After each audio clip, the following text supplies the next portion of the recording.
انسانی تاریخ گواہ ہے کہ بڑے سے بڑے بادشاہوں کے مقبرے لوٹ لیے گئے، فراعین مصر کی لاشیں عجائب گھروں میں تماشا بن گئیں اور سکندر اعظم کی قبر کا نشان تک مٹا دیا گیا۔ دنیا کے ہر خزانے اور ہر تخت کو زوال آیا، لیکن 1400 سال سے روئے زمین پر ایک مقام ایسا ہے جس کی حفاظت کے لیے زمین اور آسمان خود ڈھال بن جاتے ہیں۔ یہ مدینہ منورہ ہے اور یہ روضہ رسول ہے، لیکن تاریخ کے سینے میں 1164 عیسوی 1164 AD کی وہ رات آج بھی کانٹے کی طرح چبھتی ہے، جب زمین کے نیچے ایک ایسی ناپاک سازش رچائی جا رہی تھی جس سے عرش بھی کانپ اٹھا تھا۔ ایک سرنگ جو کسی ہیرے جواہرات کی تلاش میں نہیں تھی، بلکہ وہ سرنگ کائنات کے سب سے مقدس جسم وجود اطہر صلی اللہ علیہ وسلم تک پہنچنے کے لیے کھودی جا رہی تھی۔ مدینہ سو رہا تھا، لیکن ہزاروں میل دور شام کے شہر دمشق میں ایک بادشاہ کی نیند اڑ چکی تھی۔ یہ سلطان نور الدین زنگی تھے، عالم اسلام کے وہ حکمران جن کی ہیبت سے صلیبی بھی کانپتے تھے۔ لیکن اس رات سلطان اپنے بستر پر پسینے میں شرابور ہو کر اٹھ بیٹھے۔ انہوں نے خواب میں دیکھا کہ سرکار دو جہاں صلی اللہ علیہ وسلم خود تشریف لائے ہیں، مگر منظر دل دہلا دینے والا تھا۔ رسول اللہ صلی اللہ علیہ وسلم دو شخصوں کی طرف اشارہ کر رہے ہیں جن کے چہرے سرخ اور آنکھیں نیلی تھیں، اور زبان رسالت سے یہ الفاظ نکل رہے تھے: محمود، مجھے ان کتوں سے بچاؤ۔ سلطان زنگی چیخ مار کر اٹھ بیٹھے۔ جسم کانپ رہا تھا، آنکھوں سے آنسو جاری تھے۔ وہ سمجھ نہیں پا رہے تھے کہ اس خواب کا کیا مطلب ہے۔ نبی صلی اللہ علیہ وسلم کو کس سے خطرہ ہو سکتا ہے؟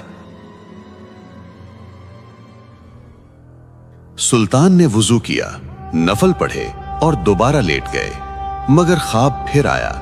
وہی دو چہرے، وہی پکار، مجھے بچاؤ۔ 3 بار ایسا ہوا۔ اب سلطان کے لیے دمشق میں ایک لمحہ رکنا بھی ناممکن ہو گیا۔ رات کے آخری پہر انہوں نے اپنے وزیر جمال الدین موصلی کو طلب کیا۔ یہ وزیر صرف ایک مشیر نہیں بلکہ ایک صاحب بصیرت انسان تھے۔ سلطان نے روتے ہوئے اپنا خواب بیان کیا۔ وزیر نے فوراً کہا: اے سلطان، آپ ابھی تک یہاں بیٹھے ہیں؟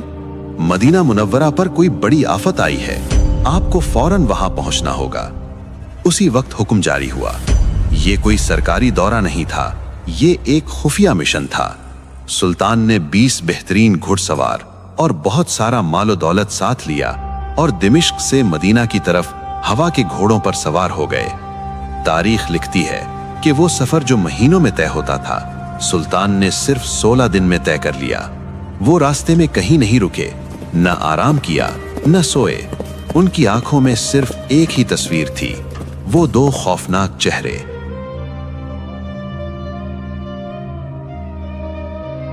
جب سلطان مدینہ پہنچے تو شہر کی فضا سوگوار تھی۔ سلطان نے سیدھا مسجد نبوی کا رخ کیا، روضہ رسول صلی اللہ علیہ وسلم پر حاضری دی۔ آنسوؤں کا سیلاب تھا جو رک نہیں رہا تھا۔ لوگ حیران تھے کہ شام کا بادشاہ اچانک یہاں کیسے؟ سلطان نے اپنے وزیر سے کہا: میں کسی کو بتا نہیں سکتا کہ میں کیوں آیا ہوں، مجھے وہ 2 چہرے تلاش کرنے ہیں۔ ایک منصوبہ بنایا گیا۔ اعلان کیا گیا کہ سلطان مدینہ کے تمام شہریوں کو اپنے ہاتھ سے تحائف اور صدقات دینا چاہتے ہیں۔ مقصد یہ تھا کہ مدینہ کا ہر ایک شخص سلطان کے سامنے سے گزرے۔ اگلے دن مسجد نبوی میں ہجوم لگ گیا۔ شہر کا ہر بوڑھا، بچہ اور جوان قطار میں کھڑا تھا۔ سلطان ہر چہرے کو غور سے دیکھتے اور پھر مایوسی سے نظر ہٹا لیتے۔ گھنٹے گزرتے گئے، لوگ آتے گئے، تحائف لیتے گئے، مگر وہ 2 چہرے کہیں نظر نہیں آئے۔ یا رسول اللہ۔ شام ہو چکی تھی، خزانہ خالی ہو گیا، مگر سلطان کی تلاش ادھوری تھی۔ وہ پریشان تھے کہ کہیں خواب محض وہم تو نہیں تھا، مگر دل گواہی دے رہا تھا کہ خطرہ ابھی ٹلا نہیں ہے۔ سلطان نے مدینہ کے گورنر سے پوچھا: کیا کوئی ایسا شخص باقی ہے جو مجھ سے ملنے نہ آیا ہو؟ گورنر نے سوچا اور جواب دیا: نہیں سلطان، सब आ चुके हैं, सिवाय 2 मगरबी यानी मोरक्कन ज़ायरीन के। वो बहुत नेक और मुत्तकी लोग हैं। वो किसी से कुछ नहीं लेते, बल्कि खुद खैरात करते हैं।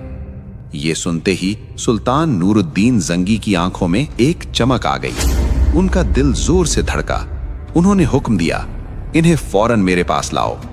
गवर्नर ने कहा, वो तो रोज़ा रसूल सल्लल्लाहु अलैहि वसल्लम के करीब एक मकान में रहते हैं और दिन रात इबादत में मशगूल रहते हैं। सुल्तान ने कहा, तो हम खुद उनके पास जाएंगे।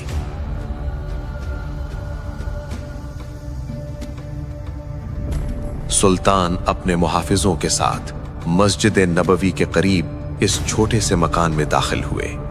वहां 2 शख्स मौजूद थे, लंबी दाढ़ियां, हाथों में तस्बीह और चेहरों पर बज़ाहिर नूर। लेकिन जूं ही सुल्तान जंगी की नजर इन पर पड़ी तो इनके पैरों तले जमीन निकल गई। ये वही 2 चेहरे थे, वही सुर्ख रंगत, वही नीली आंखें, ये वही शैतान सिफत इंसान थे जिन्हें नबी करीम सल्लल्लाहु अलैहि वसल्लम ने ख्वाब में दिखाया था। सुल्तान ने गुस्से पर काबू पाते हुए पूछा, तुम कौन हो और यहाँ क्यों आए हो? उन्होंने मासूमियत से जवाब दिया, हम मराकिश से हज के लिए आए थे और अब नबी सल्लल्लाहु के पड़ोस में रहने की सआदत हासिल कर रहे हैं। सुल्तान ने गरज कर कहा, सच बोलो, इससे पहले कि मैं सख्ती करूं। वो कसमें खाने लगे कि वो सिर्फ इबादत गुजार हैं। सुल्तान ने इधर उधर देखा। कमरे में सिर्फ चंद किताबें और मुसल्ले यानी प्रेयर मैट्स थे। बज़ाहिर सब कुछ ठीक था। लोग हैरान थे कि सुल्तान इन नेक बंदों पर शक क्यों कर रहे हैं, लेकिन सुल्तान का यकीन पुख्ता था। वो खुद आगे बढ़े, कमरे में बिछी हुई एक चटाई को हटाया। नीचे फर्श था, लेकिन जब उन्होंने फर्श को ठोका तो आवाज खोखली आई। सुल्तान ने हुक्म दिया, इसे खोदो। सिपाहियों ने मिट्टी हटाई तो नीचे एक लकड़ी का तख्ता था, और जब वो तख्ता हटाया गया तो वहां मौजूद हर शख्स की चीख निकल गई। नीचे एक गहरी और अंधेरी सुरंग की। ये सुरंग उस कमरे से शुरू होकर सीधी रोज़े अतहर की दीवारों की तरफ जा रही थी। सिर्फ चंद गज का फासला रह गया था। अगर सुल्तान जंगी के आने में एक दिन की भी ताखीर हो जाती तो ये जालिम अपने नापाक अज़ाइम में कामयाब हो जाते। अब वो दोनों कांप रहे थे। सुल्तान की तलवार उनके सर पर थी। उन्होंने सब सच उगल दिया। उन्होंने एतराफ किया कि वो मुसलमान नहीं हैं, बल्कि ईसाई क्रिश्चियंस हैं, और उन्हें स्पेन अंदलुस के ईसाई हुक्मरानों ने भेजा है। उनका मंसूबा यह था कि वो सुरंग खोदकर नबी करीम सल्लल्लाहु अलैहि वसल्लम का जिस्म मुबारक निकालें और उसे यूरोप ले जाकर मुसलमानों को ज़हनी शिकस्त दें। वो रात को सुरंग खोदते थे और मट्टी को चमड़े के थैलों में भरकर मदीना से बाहर फेंक आते थे। वो बज़ाहिर रोजे रखते और नमाजें पढ़ते ताकि किसी को शक ना हो। ये सुनकर वहां मौजूद हर मुसलमान की आंखों में खून उतर आया। सुल्तान नूरुद्दीन जंगी ज़ारो क़ितार रोने लगे। उन्होंने अल्लाह का शुक्र अदा किया। ऐ अल्लाह, तेरा करोड़ों बार शुक्र है कि तूने इस खिदमत के लिए इस नाचीज नूरुद्दीन को चुना। अगली सुबह मदीना की तारीख का एक इबरतनाक दिन था। इन दोनों मुजरिमों को उसी जगह लाया गया जहां उन्होंने ये साजिश रचाई थी। सुल्तान के हुक्म पर इन दोनों को मस्जिद नबवी के बाहर इबरतनाक सजा दी गई। उन्हें कत्ल कर दिया गया ताकि रहती दुनिया तक कोई दोबारा ऐसी जसारत करने का सोच भी न सके। ये फितना तो खत्म हो गया, लेकिन सुल्तान का दिल अब भी बेचैन था। उन्हें डर था कि मुस्तकबिल में कोई और ऐसा हमला न करे। इसलिए उन्होंने एक ऐसा फैसला किया जो आज भी मदीना की जमीन के नीचे महफूज है। सुल्तान नूरुद्दीन जंगी ने मदीना छोड़ने का इनकार कर दिया।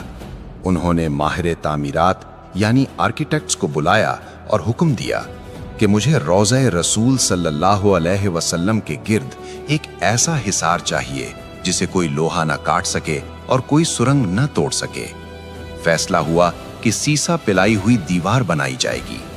कब्र अनवर के चारों तरफ गहरी खंदक खोदी गई। तारीख बताती है कि यह खंदक इतनी गहरी थी कि पानी की सतह यानी वाटर लेवल तक पहुंच गई। फिर इस खंदक में पिघला हुआ सीसा डाला गया। टनों के हिसाब से सीसा पिघलाया गया और जमीन के अंदर एक ठोस धाती दीवार खड़ी कर दी गई। ये दीवार आज भी 900 साल गुजरने के बाद रोज़ा-ए अथर के गिर्द एक पहरेदार की तरह मौजूद है। न कोई सुरंग इसे पार कर सकती है, न कोई आला इसे तोड़ सकता है। लेकिन याद रखें, ये वाहिद कोशिश नहीं थी। तारीख में ऐसे 5 बड़े वाकयात मिलते हैं जब दुश्मनों ने इस मुकद्दस मकाम तक पहुंचने की नापाक जसारत की। कभी मिस्र के पागल हुक्मरान अल हाकिम बेअमरिल्लाह ने कोशिश की तो अल्लाह ने मदीना पर ऐसा तूफान भेजा कि लश्कर तबाह हो गया। कभी सलीबी जंगजू रिनॉल्ड ऑफ शातिलिन ने बहरे अहमर में बहरी बेड़ा उतारा और कसम खाई कि वो नऊजुबिल्लाह नबी सल्लल्लाहु अलैहि वसल्लम के जिस्म को निकाल कर ले जाएगा, मगर हर बार नतीजा एक ही निकला। अल्लाह ने अपने महबूब की हिफाजत का जिम्मा खुद लिया है, जैसा कि कुरान में इरशाद है, वल्लाहु यासिमुका मिनन नास, और अल्लाह आपको लोगों के शर से महफूज रखेगा। आज जब हम मदीना जाते हैं और उस सब्ज गुंबद को देखते हैं तो हमें याद रखना चाहिए कि इस अमन के पीछे कितने पहरेदारों की कुर्बानियां हैं। सुल्तान नूरुद्दीन जंगी सिर्फ एक बादशाह नहीं थे, वो एक सच्चे आशिक़े रसूल थे।